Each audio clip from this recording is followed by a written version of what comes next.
Почитуван министер за внатрешни работи господин Спасовски, почитуван заменик министер господин Буши, почитуван директор на Биро за јавна безбедност Тасевски, почитуван градоначалник на општина Гази Баба Бован Стевковски, кој што беше со нас целиот ден, меѓутоа мораше да замине на прославата на градот Скопје, почитуван председател на синдикатот на полицијата Маријан Кицев.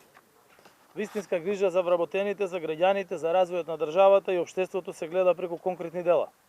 Денеска, на овој важен ден за градот Скопје, денот кога го одбележуваме неговото ослободување, овде во Гази Баба ја посетив целосно реконструираната полициска станица и лично се уверив дека со завршените градежни зафати сега имаме еден целосно модерен и функционален објект. Со оваа инвестиција не само што обезбедуваме подобри услови за работа на полицијата, туку обезбедуваме и подобри услови за граѓаните кои што ги користат услугите на МВР тука. Овој објект никогаш досега не бил саниран. Ова е прва и единствена интервенција досега. И тоа ме прави посебно горд, бидејќи оваа реконструкција ја направивме со околу 27 милиони денари, финансии од државниот буџет, и тоа во време на економско-енергетска криза, толку кога јас сум премиер на владата. Оваа инвестиција е исто така значена затоа што со неа обезбедуваме меѓу другото и енергетски ефикасен објект, со што ќе се овозможи заштита на електрична енергија во услови на енергетска криза, кога ни е повеќе од потребно рационално и одговорно искористување на струјата. Ние сме одговорна влада и располагаме со буџетот одговорно. И само со ваков пристап се можни вакви подобрувања. Се грижиме за секој денар на граѓаните и вложуваме таму каде што е најпотребно. Токму затоа од 2017 година реконструирани се вкупно 78 полициски станици низ целата држава. А денес можеме да разговараме за изградба на две нови круцијални објекти, важни за работа на Министерството. Токму затоа го имаме ИКТ центарот во Прилеп, проект од 11 милиони евра, со кој се овозможи промена на целокупната информатичка инфраструктура во МВР и се обезбеди систем за компатибилна размена на податоци и информации со сите институции во државата. Токму затоа и се гради новиот форензички центар, инвестиција од околу 3 милиони евра, што е уште една силна потврда за посветеноста на оваа влада за обезбедување подобри услови за функционирање на институциите, но уште поважно, подобри услови за живот и работа на секој граѓанин. Ова е видливо и се препознава во секој наш чекор и во секоја наша одлука.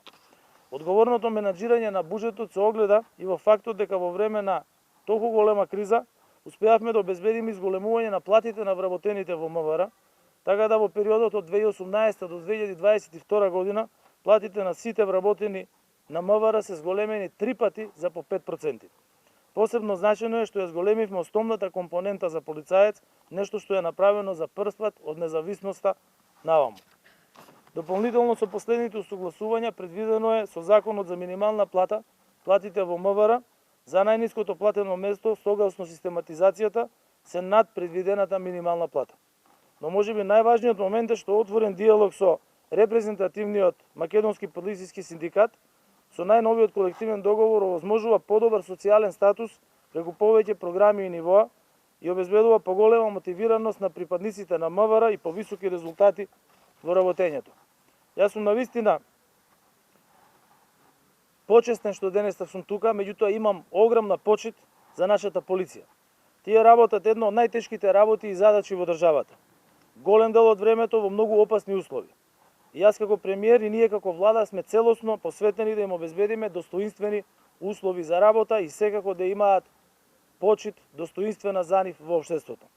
Од она што го имам како информација, до 2017 одредени единици на полицијата повеќе од 10-15 години немаа добиено ниту униформи, ниту чевли, ниту чизми, ниту друга потребна опрема која што е основа за полициските службеници.